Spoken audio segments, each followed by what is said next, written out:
So I had this car about a year now almost, and you know what? I'm finally getting around to doing something to it. Got these two K&N air filters. They're pretty huge. You know what? You don't even realize how gigantic these things are. I had no idea. I had no idea what was underneath this thing. This one is a S. It's twin turbo, even though they don't call it turbo. But you know how Porsche is now, they call the Macan a turbo, and it's not a turbo. So there you go. That's how they do it. So anyway, it's a 20 hex to take off the top piece, right?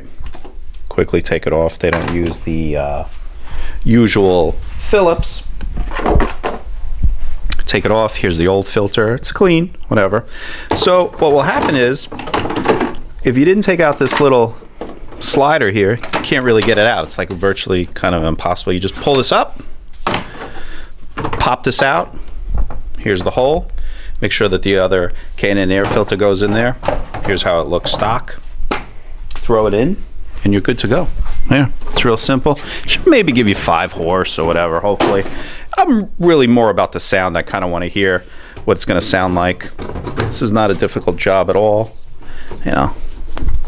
Pop that in, and then you're just going to torque everything down, take it for a ride, and hopefully hear some nice airbox noise. That's the whole point. You know what? Probably do that. Make sure it's nice and snug in there. All you got to do is just line this up, push it down. It's real simple. Really isn't. Left all the bolts in there.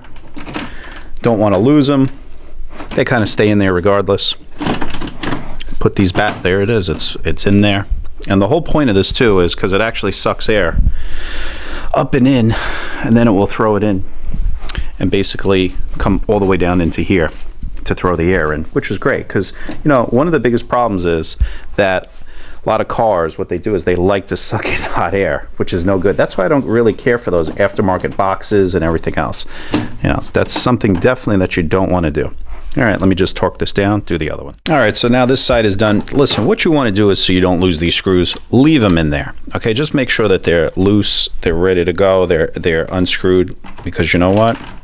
You will lose stuff. And they're long. It's not bad. All right, this side looks a little different with this piece on it.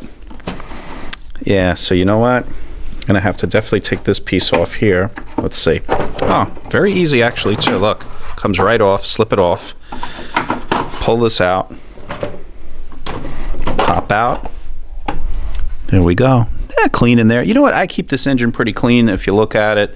Mostly with these Macans, you really have to just constantly wash this side down and this side down, and try to keep it as clean as possible. Other than that, for being white, the best color, by the way, stays really clean under the hood here.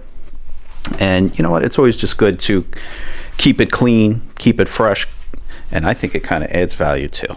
Definitely don't need to be ASE certified to do this one. Porsche would probably charge you, friggin' $200 an hour to do this.